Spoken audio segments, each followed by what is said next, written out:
جو عورت کو کمزور کہتا ہے بلا شبہ عورت کی فطرت سے ناواقفیت کا ثبوت دیتا ہے۔ جس کی ایک نگاہ غلط انداز اندر جیسے دیوتا کو بھی مفتو کر لیتی ہے، وہ کمزور کیوں کر ہو سکتی ہے؟ عورت بیک وقت ایک انسان سے بات کرتی ہے، دوسرے کی طرف ناز و ادا سے دیکھتی ہے اور تیسرے شخص کی یاد کو سینے سے لگائے رکھتی ہے۔ مگرمچھ کے جبڑے سے موتی نکال لینا ممکن ہے، متلاطم سمندر کو عبور کرنا آسان، غضبناک سانپ کو سر پر پھول کی طرح رکھ لینا ساحل، مگر یہ ناممکن ہے کہ جاہل کے دل میں جاگزین کسی خیال کو ہٹایا جا سکے۔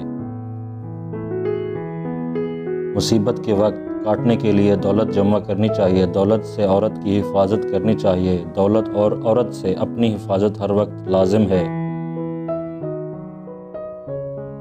جن لوگوں نے علم حاصل کیا، نہ کوئی خوبی حاصل کی اور نہ ہی روحانی ترقی کی، وہ صرف نام ہی کے آدمی ہیں، بلکہ دراصل وہ زمین پر بوجھ ہیں۔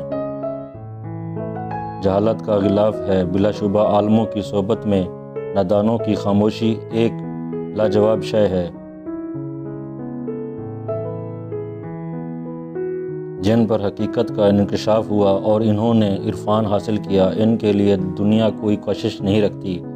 ذرا غور تو کرو، سمندر کے پانی میں مچھلی کے چلنے پھرنے سے کوئی لہر پیدا نہیں ہوتی۔ جو انسان ادب اور موسیقی وغیرہ سے محروم، وہ فی الحقیقت ایک حیوان ہے، گویا اس کے سینگ اور دم نہیں، وہ گھاس کھائے بغیر زندہ رہتا ہے۔ اس دنیا میں عورت سے بڑھ کر نہ کوئی راحت ہے اور نہ ہی اس کی بڑھ کر کوئی تخلیقی اور اذیت کا باعث۔